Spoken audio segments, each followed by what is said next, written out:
இயேசுவில் பிரியமான சகோதர சகோதரிகளே, இந்த நாளில் தந்தை பிரான்சிஸ் அவருடைய தவ முயற்சிகளை பற்றி சிந்திக்க இருக்கிறோம். அவருடைய வாழ்க்கையில எவ்வாறு தவ முயற்சிகள் உறுத்தல் வழியாக ஆண்டவரிடம் இன்னும் நெருக்கமாக அவர் உறவாடி கொண்டிருந்தார் என்பதை சிந்திக்கவிருக்கிறோம். விவிலியத்தில் பல இடங்களில் வாசிக்கிறோம் எவ்வாறு மக்கள் நோன்பு இருந்து ஜெபிக்கிறார்கள் என்று. நாம் பழைய ஏற்பாட்டு காலத்தில் தானியேல் நூல் 9ஆம் அதிகாரம் 3 நான் நோன்பில் இருந்து சாக்கு உடை அணிந்து சாம்பலில் அமர்ந்து என் தலைவராகிய கடவுளிடம் திரும்பி மன்றாடி வேண்டினேன். நோன்பிருந்து சாக்கு உடை அணிந்து. திருத்தூதர் பணிகள் 13:2 அவர்கள் நோன்பிருந்து ஆண்டவரை வழிபடும் போது.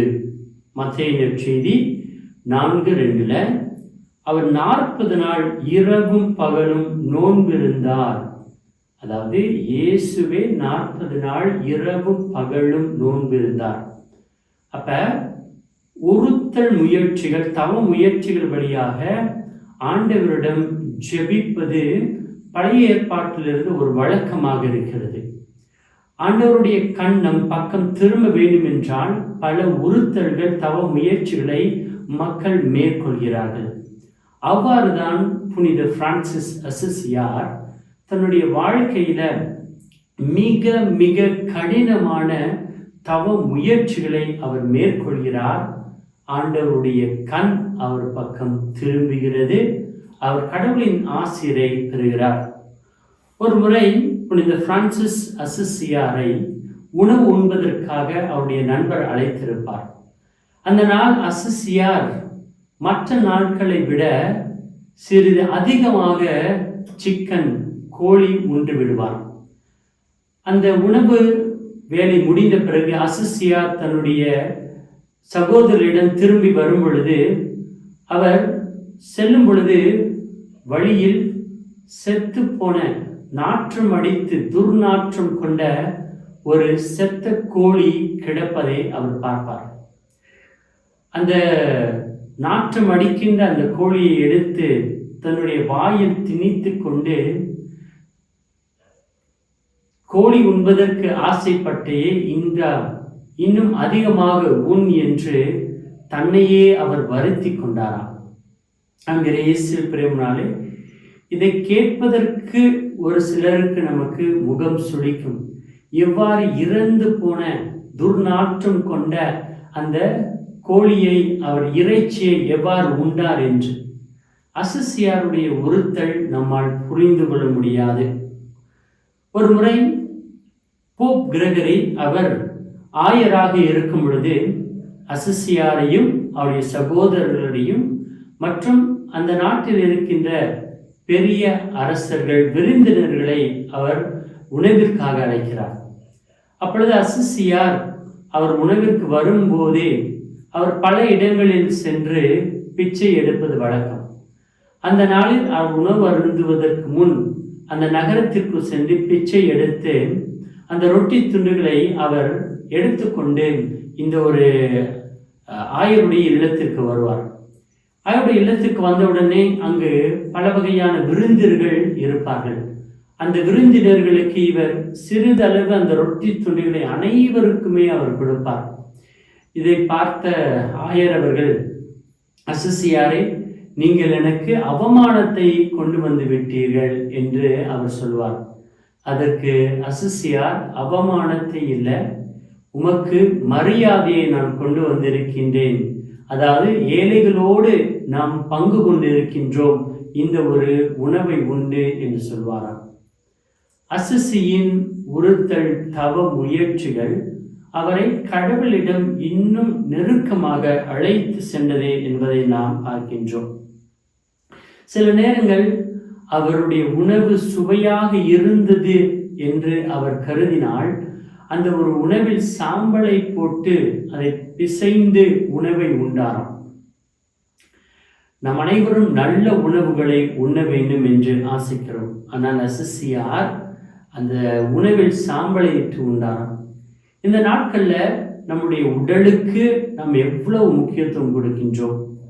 எத்தனை மருத்துவமனைகள், எத்தனை ஹோட்டல்ஸ், எத்தனை இடங்களில் நாம் பார்க்கின்றோம் உடலுக்கு முக்கியத்துவம் கொடுக்கின்ற இடங்கள், உடற்பயிற்சி மையங்கள் இருக்கின்றன.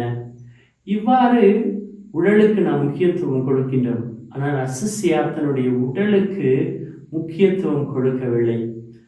அவர் தன்னுடைய வாழ்க்கையில் ஆசித்தது என்னவென்று பார்த்தோம் என்றால், ஆண்டவரிடம் நெருக்கமாக வர வேண்டும்.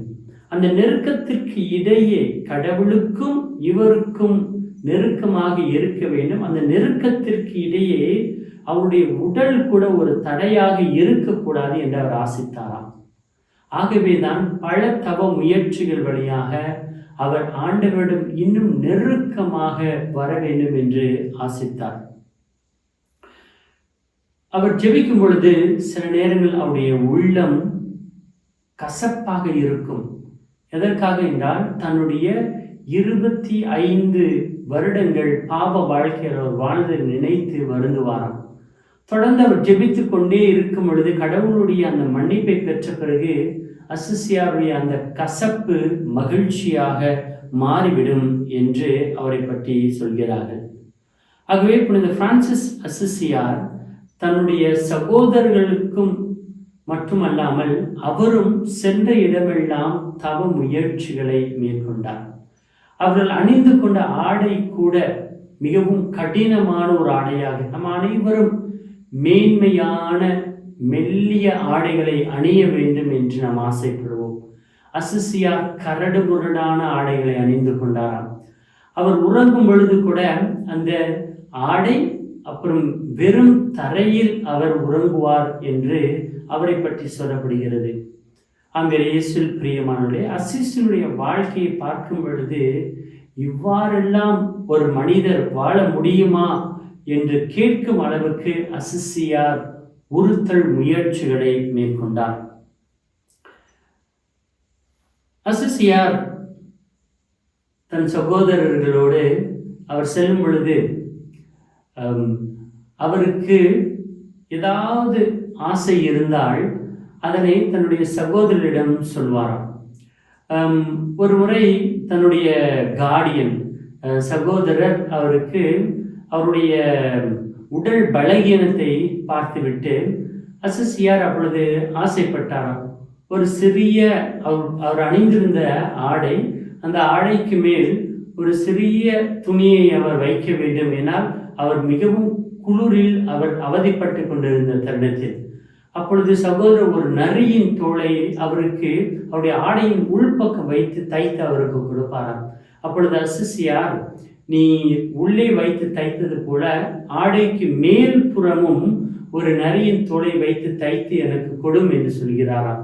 எதற்காக என்று கேட்ட பொழுது, பார்க்கும் பொழுது மக்களுக்கு தெரிய வேண்டும், அசிசியார் நரியினுடைய தோலை சிறிதளவு அணிந்திருக்கிறார், நீர் உள்ளே வைத்து மட்டும் தைத்து விட்டால் என்றால் மனிதர்களுக்கு தெரியாது, உட்புறமும் வெளிப்புறமும் நான் எவ்வாறு இருக்கின்றேன் என்று மனிதர்கள் அறிந்து கொள்ள வேண்டும் என்று புனித பிரான்சிஸ் அசிசியார் தன் சகோதரர்களுக்கு எடுத்து சொன்னாராம். நம்ம வாழ்ந்த உலகத்துல நம்ம நிறைய முக்கியத்துவம் எதுக்கு கொடுக்கிறோம்? நம்முடைய உடலுக்கு. உடலுக்கு முக்கியத்துவம் கொடுப்பது தவறா? இல்லை, தவறு இல்லை. ஆனால் உடலுக்கு மட்டுமே முக்கியத்துவம் கொடுப்பது தவறு. சில நேரங்கள் இந்த தவ முயற்சிகள், உறுத்தல் முயற்சிகள் நம்மளுடைய ஜெப வாழ்க்கையில மிகவும் அவசியமான ஒன்று. இந்த நாட்கள்ல பார்க்கிறோம், நம்மளுடைய தமிழ்நாட்டில் வேளாங்கண்ணிக்கு மக்கள் பல ஊர்களிலிருந்து நடைபாதை மேற்கொள்கிறார்கள். அதுவும் ஒரு வகையான தவ முயற்சி தான். அந்த தவ முயற்சியின் வழியாக ஆசீர்வாதத்தை பெற்றவர்கள் பலர் இருக்கிறார்கள். ஆகவே புனித பிரான்சிஸ் அசிசியாரை போல நம்ம வாழ்க்கையில நாம் தவ முயற்சிகளை மேற்கொள்ள அழைக்கப்படுகின்றோம். இந்த தவ முயற்சிகளை மேற்கொள்ளும் பொழுது நமக்கு என்ன பயன் கிடைக்கிறது? ஒன்று, கடவுள் அருகாமையில் நம்மால் வர முடியும். நம்மளுடைய ஜெபம் இன்னும் சிறப்பாக கேட்கப்படும். இன்னும் எவ்வாறு தவ முயற்சிகளை மேற்கொள்ளலாம்? நாம் சோர்ந்து இருக்கும் பொழுது அந்த சோர்வையும் தாண்டி என்னால் பிறருக்கு உதவி செய்ய முடியும் என்றால் அதுவும் தவ முயற்சி தான். சில நேரங்கள் நாம் சோம்பேறியாக இருப்போம். அதனை கடந்து என்னால் பிறருக்கு உதவி செய்ய முடியும் என்றால் அதுவும் தவ முயற்சி தான். என் உணவை பிறருக்கு பகிர்ந்து கொண்டால் தவ முயற்சி தான். நான் பகிர்ந்து கொள்கிற நான் மிச்சம் செய்கின்ற அந்த உணவை பகிர்ந்து கொள்வது மட்டுமில்லாமல் அந்த சேமித்த உணவினால் வரும் அந்த பணத்தை பிறரோடு பகிர்ந்து கொண்டோம் என்றால் அதுவும் தவ முயற்சி தான். ஆகவே நம்மளுடைய ஜெப வாழ்க்கையிலும் இவை அவசியமாக உண்டு. விவிலியத்தில் வாசிக்கிறோம், அன்னை மரியாள் எலிசபெத் அம்மாளை சந்திக்க செல்கிறார். அதுவும் ஒரு தவ முயற்சி தான். கண்டிப்பாக நடந்து சென்றிருக்க வேண்டும். பல மைல் தூரங்கள் நடந்து சென்றிருக்க வேண்டும். அதுவும் ஒரு தவ முயற்சிகள் தான். ஆகவே பிறருக்கு நீ ஓடி சென்று உதவுகிறாய் என்றால் அதுவும் தவ முயற்சிகள் தான். ஆகவே புனித பிரான்சிஸ் அசிசியாரை போல நம் வாழ்க்கையில தவ உறுத்தல் முயற்சிகளை நாம் மேற்கொள்வோம். ஆண்டவரிடம் இன்னும் நெருக்கமாக வருவதற்கு முயற்சிகள் செய்வோம். ஆமேன். ஜெபம்.